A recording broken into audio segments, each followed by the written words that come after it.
The story begins with a sniper named Lucas, who is lying on top of a hill waiting for the perfect moment to eliminate his target. His target is a man named Dormoff, who is believed to be a dangerous terrorist traveling through Belgium on a train.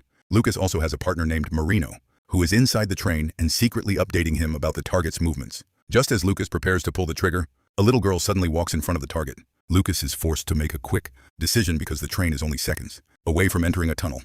At the very last moment, Lucas fires the shot and successfully kills the target without harming the little girl. After the mission, Marino meets Lucas and praises him for completing a mission that 6 expert snipers had previously failed to accomplish. But even after the mission is over, the image of the little girl stays stuck in Lucas's mind. He keeps thinking that if his aim had missed by even a little, an innocent child could have died. Because of this guilt, Lucas decides to leave his dangerous profession behind and live a peaceful, retired life. A few days later, a man named Dale Patterson visits him. Patterson is Lucas's manager and handles both his assignments and finances. Lucas explains everything to him and says that leaving this life might finally help him sleep peacefully again. The next day, Lucas travels to a harbor and rents a boat to visit an old friend. There, he meets a woman named Danny. Unknown to Lucas, Danny is actually a CIA agent who has been sent to secretly monitor him. Afterward, Lucas sails away to meet his old friend Jack. During their conversation, Jack reveals something shocking. He tells Lucas that the man he killed was not a terrorist at all, but a scientist. Hearing this leaves Lucas completely confused.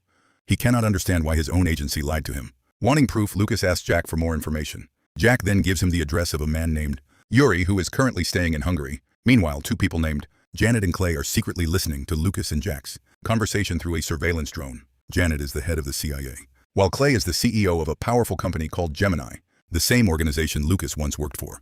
After hearing everything, Janet and Clay decide that Lucas must be eliminated before he uncovers their secrets and becomes a threat to them. Later, when Lucas returns to his boat, he discovers a hidden microphone attached beneath the steering wheel. He immediately realizes that someone has been spying on him. Lucas then confronts Denny and questions her about the microphone. However, Denny calmly denies knowing anything about it. Lucas continues asking her questions, but Denny answers every single one confidently and intelligently. Eventually, Lucas realizes he may have accused her unfairly. He apologizes to Denny and even invites her out. For dinner, Denny accepts the invitation and the two agree to meet later that evening. That night during dinner, Lucas reveals his real identity to her. In return, Denny admits that she truly is a CIA agent and promises that she will no longer spy on him. After dinner, Denny thanks Lucas and both of them return to their homes. But on the same night, Janet's men arrive at Jack's boat and brutally kill Jack along with his girlfriend because he had exposed their secret to Lucas. Meanwhile, while Lucas is sleeping peacefully at home, he suddenly hears strange footsteps. Ash wakes up. He realizes that several armed people have secretly entered his house. Upon seeing this, Lucas immediately called Marino and warned him to escape. But before Marino could react, the agents killed him. Marino! Lucas quickly grabbed his weapon, eliminated the attackers, and headed straight to Denny's house. When he saw Denny sleeping peacefully, he realized something was wrong. If she had sent those agents, she would not have been at home asleep. That meant the attackers would soon come after Denny as well. Lucas urgently told her, "We need to leave this place immediately." Hearing this, Denny rushed to grab the keys to her boat. Before she could leave, one of the agents suddenly attacked her. Since Denny was also a skilled CIA agent, a fierce fight broke out between them. After a brutal struggle, Denny overpowered the man and took his gun. Following a short interrogation, she discovered that the person behind the attack was none other than Jan herself. A little later, Lucas arrived and Denny explained everything that had happened. The two decided to join forces and escape using a speedboat. The next morning, they reached the seashore where one of Lucas's old friends arrived to help them. His name was Barry, a talented pilot capable of flying everything from airplanes to rockets. Meanwhile, Clay met with Janet, who was furious that an entire team of agents had still failed to kill Lucas. Determined to end the matter himself, Clay assigned his best sniper to eliminate Lucas. At the same time, Lucas contacted Music Patterson and told him the full story. Patterson explained that both Gemini and the CIA were extremely powerful organizations, and even if he wanted to help, there was little he could do. He also revealed that Doromorph was not a terrorist, but a respected scientist. When Doromorph refused to cooperate with Gemini, Clay ordered his assassination. Soon after, Lucas traveled to Colombia with Denny and Barry, where they checked into a hotel. The following morning, Lucas woke up and noticed a sniper positioned on a nearby rooftop. Realizing the danger, Lucas decided to leave the hotel so the sniper would follow him, giving Denny and Barry a chance to escape safely. As soon as Lucas stepped outside, the sniper began chasing him, and an intense gunfight erupted. During the fight, Lucas realized the sniper looked exactly like him, almost like a younger version of himself. Despite getting several chances, Lucas refused to kill the mysterious sniper and instead tried to escape. However, Junior continued hunting him down without hesitation. Lucas soon noticed that Junior's fighting style was nearly identical to his own, making him extremely difficult to defeat. After a long and dangerous chase, Junior finally cornered Lucas. But just before Junior could finish him, the Colombian police suddenly arrived and arrested Lucas. A short while later, Denny came to the police station, showed her CIA badge, and secured Lucas's release. Afterward, Lucas, Denny, and Barry traveled to Hungary to meet Yuri, an old friend of Jack's, hoping to uncover the complete truth behind Gemini. During the journey, Denny asked Lucas if Junior was actually his son. Lucas immediately denied it and replied, "I don't know anything about that." Meanwhile, Junior arrived at Clay's house, where Clay personally treated his injuries. Confused and suspicious, Junior questioned Clay about why their combat skills were so similar. Clay told Junior not to focus too much on those questions, because their only mission was to kill Lucas, who was currently hiding in Hungary. After arriving in Hungary, Denny met with a doctor and handed him Junior's DNA sample for testing. When the results came back, they revealed that Junior was actually Lucas's clone, as their DNA matched perfectly. Lucas was completely stunned because he had never known anything about it.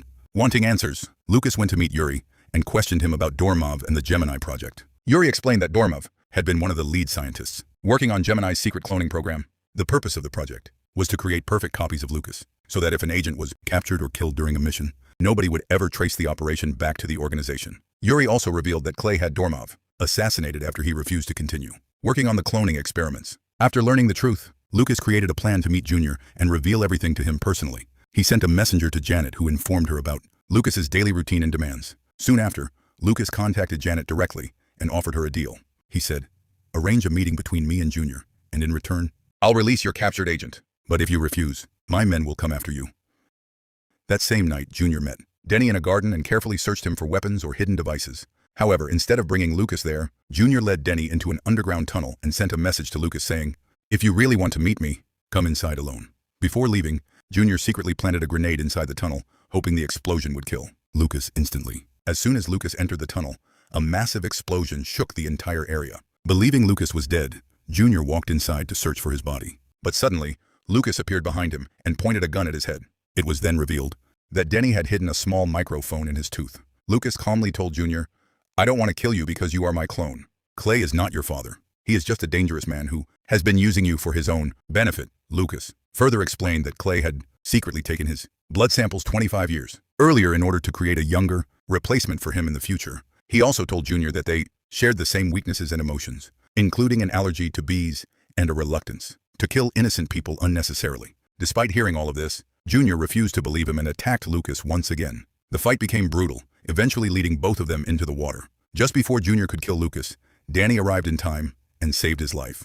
Taking advantage of the chaos, Junior escaped and headed straight to Gemini headquarters to confront Clay and uncover the truth. Clay finally admitted that Junior was indeed a clone.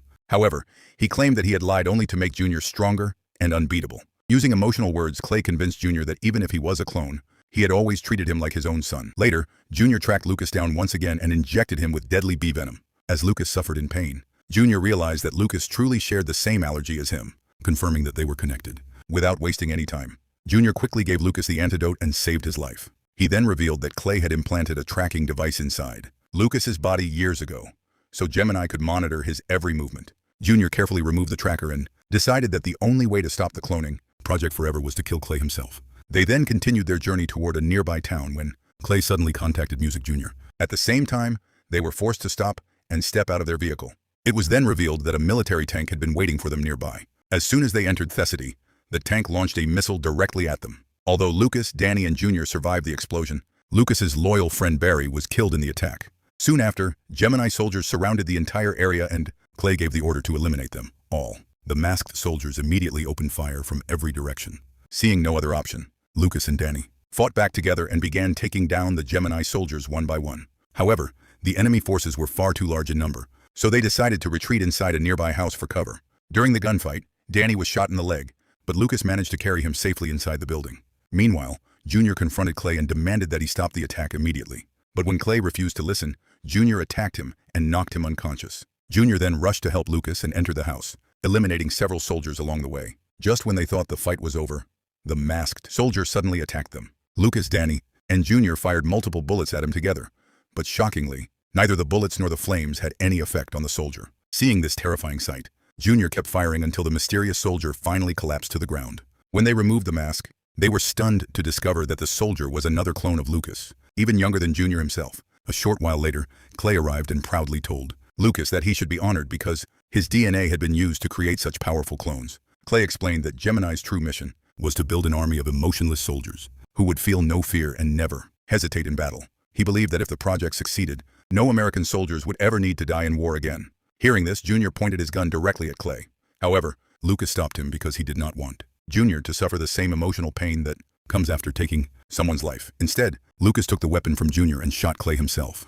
With Clay's death, the Gemini project was finally destroyed forever. After everything was over, Lucas and Patterson worked together to give all the surviving clones new identities and a fresh start in life. At the end of the story, Lucas and Danny visited a college where Junior had been enrolled under a new name. Junior was now living as Jackson Brogan, and with that, the story comes to an end. I hope you enjoyed today's movie recap. Make sure to leave a like, subscribe to the channel, and share your thoughts in the comments below.